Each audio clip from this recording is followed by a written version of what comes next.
Hugaina salibi singi leirangdo inakta nakna satlabada ikhud ani thangatuna heke khankheba pap chelaba khusana sokchingai karamba jadu haiba mapu magi thawin sinna akan manung leisa humabu purakpano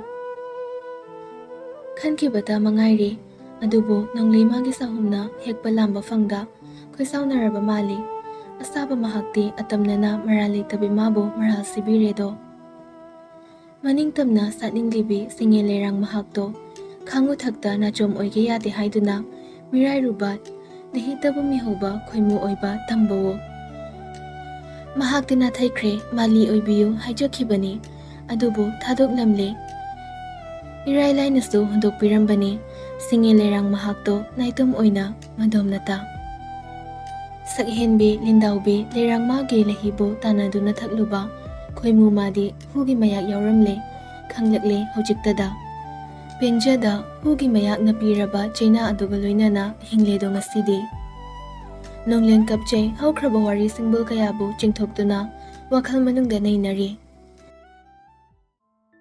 sinthoine yaikhombibu puduna bajarda lai yaikhombina as tallida kainoina leiduisiba ho khangde amhek lesala loirese Donaldo yaujiradi phadawni magibu kaileini haige ho midi pesa paiba machane a showroom dai lejarasani showroom mai piani do nokmine kaino pangkhanda khalli aduga mo cha glass amamom thakluse haiduna hotel macha amada changle pojian bi halduna bema kai chasige yakhombina bo kili chana se kuntra gi bibiyo aduga changang glass aniga borado kungi danga hapiyo ahal aduna piragle nupi ani do chaminari hauna matang aduda nakanda nupa mana yai nupi ani ma jinglei chingkhayoi duna leirami sinthoina khangdraduna yaikhombida tumin hangi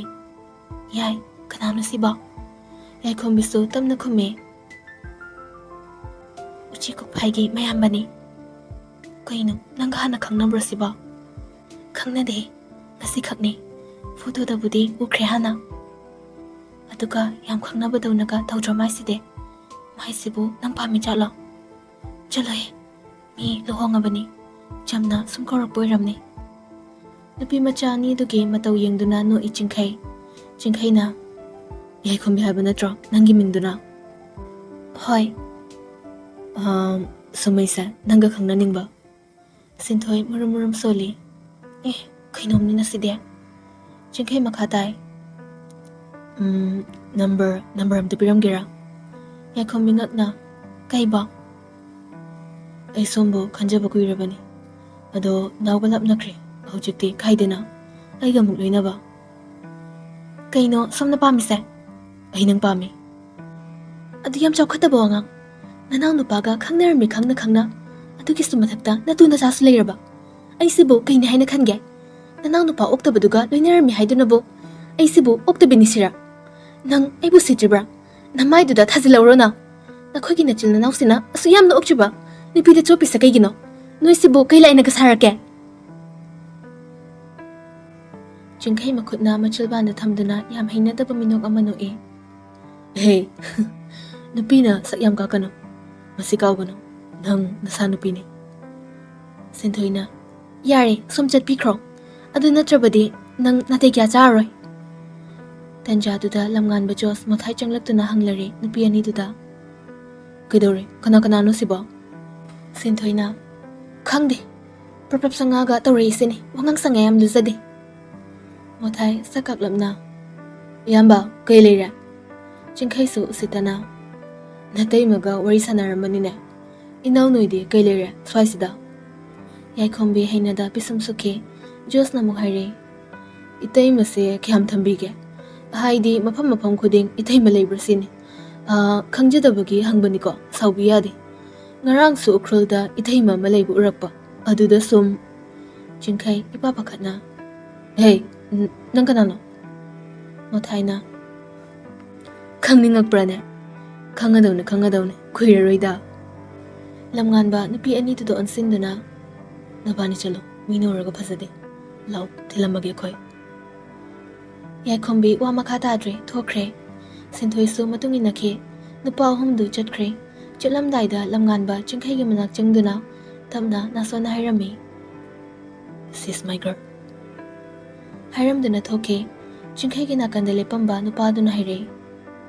Boss, nupi se namdana pukhrasira. Boris, ngai kise. Aina mabu khalakpa, phamlakpa. Ngasi ngarang khakinate haiba nangdi khanglidana. Naugi kagi walda. Magi saktamgi ayekpa mami thelamba thengnarakpada aina mabu yingningi. Tasing-tasingnana adubo ahanbo ina aina mabu ukhibada mabu pamke. Adubo matamduda nauga khangnabana aina lona yengjaba natana upai leikide. Nangsu khanglibadune. Hojeng ai luhongli. Nausu nupi amaga khangnakri. Adudi Iswarmana imonda piragliba khudongchabase aina manganba honadena. Adubo boss yumgi taimanaga taradi wathoidro. Ai mabu pame. Mabu aigi muktang oiba haibase aigi lengdraba wasakni. Tapna paisinsi. Khudakta paisingi hotnarurabadi nathokibagi khudongchabase leire. Madugi khudongchabada pikhiba yadi. Aduna tapna khudumchanaba hotnase. Yes boss. Gari manungdani Josna gari thauri Mothaina mamangi sitta famli lamnganbana maningda aduga magi nakandana Yaikhombi mathangda Sinthoi khara thauba horapada lamnganbana hanglei kanano hojiki nupa Yaikhombi sadadum khumdori exki mayamba pakhumduda Mothaiga Jos kanoi mamangduda lamnganbasu waga makhata zadre Mothaina maningda famli bi Sinthoida wari sare nupi Mrs. Kalakde kaigino Nupiga haina kaurakpadudadi mayamdo Mothaida loi yengi. Mothaina mukso, oi, khumdene mase. Halloina handrini. Nawana Mrs. Saradi hanpamdi thopani ha. Nang yam hinchilakanu ko. Josna, nabani di karam ganda number galunariba. Mana isida Mrs. Sarini number birona. Nang yam hinchilarakanu ko. Nang nachamnitina se haina tra.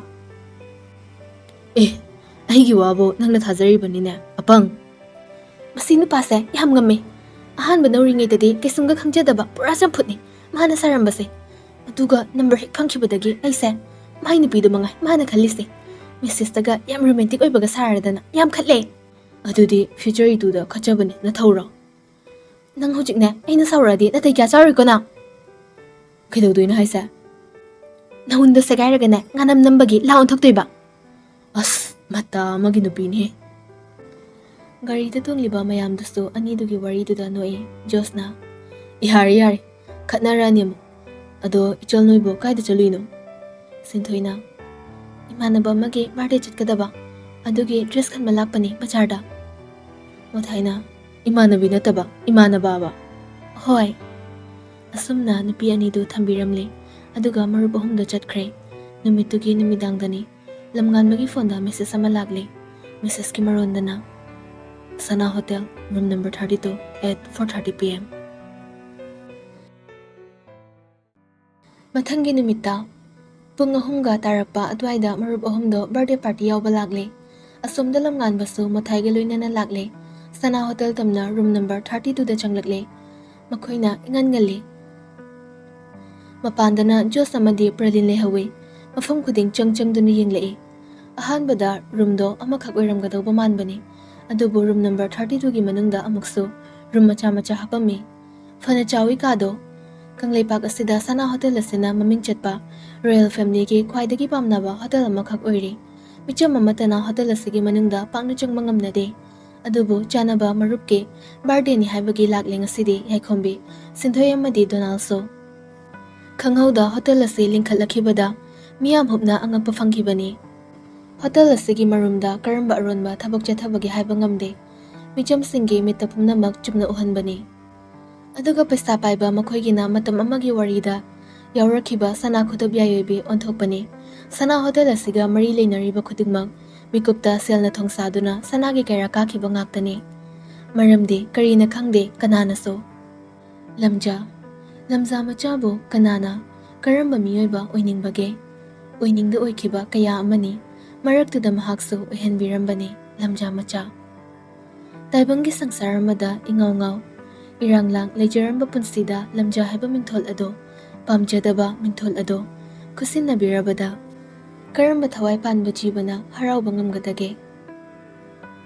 Ikuta manimukta sinarakpade thamoina penjana lausinbani iyada hu illabade karamna ina charuni wakhal tadringai lanbung mayaida lefallabada ikuta matik chaba khutlai supai hauda kangaunana lepadi yarakta upai thirakpani lamja macha mahakso Thawaina khoidaba khutlai su fanglabada karamaina khangduna tumilaigani khalakle igilamandi ina singfam thokpani masi taibangi machatni birthday tawriba nupadugi family ga Nonglen gi family ga so yam chanana loina tinabani aduna chingkhai Nonglen mapa khogen mama bimota amadi chingkhai gi loina bithaja so yauna lakle mitsna so ngehaklei baga lakle maru mapang magi matam amagi khangna chana basing numin aduda loina suna pulle haraunei mayamdo maraktuda chingkhai so yakhombibu yengba lepte Nonglen so yakhombigi maikai thiri mitsna Nonglen bu yakhombigi manakta changkidana basenari Sinthoina yakhombida chiron tawi moigi inakhonba misingsa napal yam kai tanjatra Yakhombi tamna dum khommi nangde kamai khangiba khangdro tawrisi yengmune hotel sida changlakpa mi khudingmak phandana changnari se tu adasu ama changli haiduna mangak induna sinthoina ingi tawi Yakhombi so yengthorakpaga mapachanana ahal chahi yangkhai mukki maya oigani adubu masado noi chawbaga mabukne hena ngamna hek changlakpadu ubada Yakhombina asidi noi beni wakal henjina khanu nangso kaino asi halsibo nati khongna hana kasida thangjilakadra hairaga mabukna hana thangjilei sibo yamlu sinaga hairakpani sinthoina sinthoi nangsidi mi mabukse kangise udrome hoine asibu mabuksida kai yaramdo mange yam chawman khre hawane mai sidi mabuk manungsida angang ahum mariga yaramdo mandra Yakhombino Donald su taramale nogle sinthoi makhatare asi mabuksa changsillaga pinnamana thillaga naksitahanni se Donaldna naksitahan brahaibune nangoina mabukse wakhairakpada bherachu tongni Sinthoi gi Yakhombiga adubu asomka chilamada nupa ama mamai khomduna changlaklibodu urakli Yakhombi mangak chapthaduna yenge adubu nupa aduna ka amada changkhibaga mayek sengnadi uhaudre asumna mayam pumba harauna leinaringi tanja aduda lamganba ka amada luna changlei chingkhai manungda nupi amaga yam naksinana faminaduna leirami lamganbana ka adu thong hanglakpada chingkhai masa semduna nupidu khangin intokhe aduga ipapa khana nangkadano Nakanda tukriba nupi aduso tapna masa semduna hogalei lamganba mamai khummidu lauthokte Nakanda lepiba nupi aduda haifet muchina yengkhe chingkhaina misak adu khanglabagum nakfe tawkhe usitabani minokto lamganbana ekhoigi itong lemna ilapana nangi faboi kani nangbu kanano khangam loishira forces na hangano ibo thasna kaidele nang kanano aduga karigidama asukiba matam asida nangna mabu senari madu khangbagi nangina thawleite nangna ngasi aigi nakta lakpagi maram thanil amadi magi family gi maram natra nang natra thasna na leramba hospital aduda lon higek laktuna leikhibada nang thasna gi kanano chummi lamgan babu chingkhaina khangkhide thanil gi manaw amadi lei khangkhe adubu thanil nadi masak takhide magi kari maram leibanano matam maduda lunatine haiduna so thanilna lamgan babu chingkhaida una hankhide lamgan babukso tamna dum haire amuka na haire lemna chasi akhoi gi tungilo aini yadrabadi yadragana yadabagi thabak torakpadaban nang mufam sidagi budana aina hankhigada banate nang nasagi naral nasana khamjo iral naral haba haiduna hauna nuglei chingkhai chingkhaina mukso nang lamgan banatra thanilgi manaw lamgan ba oigani manatana aigi famda asum haigadaba thona faba miwi leiro khang matamduda aina lankhide aina ngaujai pamjai khangna nangina yambana thasna bulu hongduna imang maktada laukhibani magi oikhibani namit aduda mana kai haike nang khambra ꯍꯥꯏꯔꯒ ꯊꯥꯅꯦꯜꯒꯤ ꯂꯨꯍꯣꯡꯕ ꯅꯨꯃꯤꯠ ꯑꯗꯨꯗ ꯊꯥꯅꯦꯜꯅ ꯍꯥꯏꯈꯤꯕ ꯋꯥꯍꯩꯗꯨ ꯅꯤꯡꯁꯤꯡꯂꯛꯏ꯫ ꯆꯤꯡꯈꯩꯅ ꯍꯥꯏꯔꯛꯏ, "ꯑꯩꯈꯣꯏꯒꯤ ꯕꯣꯔꯁꯥꯏꯕꯨ ꯀꯝꯗꯧꯕꯤꯔꯤꯕꯒꯦ? ꯊꯃꯣꯏ ꯄꯦꯟꯗꯕ꯭ꯔꯥ ꯇꯧꯔꯤꯕ ꯃꯌꯥꯝꯁꯤꯕꯣ?" ꯊꯥꯅꯦꯜ glass ꯑꯃ ꯑꯅꯤ ꯄꯥꯏꯁꯤꯜꯂꯨꯕꯒ ꯈꯣꯟꯖꯦꯜ ꯐꯩꯔꯞꯅ ꯅꯣꯛꯇꯨꯅ, "ꯀꯔꯤꯒꯤ ꯄꯦꯜꯂꯣꯏꯗꯧꯔꯤꯕꯅꯣꯅꯦ ꯃꯔꯣ?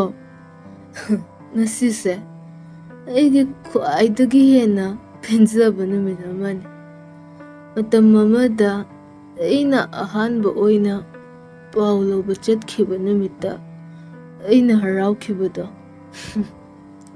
ꯍꯥꯏꯔꯒ ꯑꯃꯨꯛꯁꯨ ꯅꯣꯛꯐꯦꯠ ꯇꯧꯏ꯫ "ꯅꯨꯃꯤꯠꯇꯨꯗꯒꯤ ꯍꯦꯟꯅ ꯉꯁꯤꯅ ꯍꯔꯥꯎꯏ꯫ ꯂꯥꯏꯔꯕꯤ, ꯀꯅꯥ ꯂꯩꯇ꯭ꯔꯕꯤ ꯑꯩꯒꯤ ꯊꯥꯁꯅꯥꯁꯦ ꯈꯪꯗꯦ ꯌꯥꯝ ꯅꯨꯡꯁꯤꯔꯨꯔꯦ꯫ ꯑꯩ ꯃꯥꯕꯨ ꯌꯥꯝ ꯅꯨꯡꯁꯤꯔꯨꯔꯦ ꯏꯇꯥꯎ."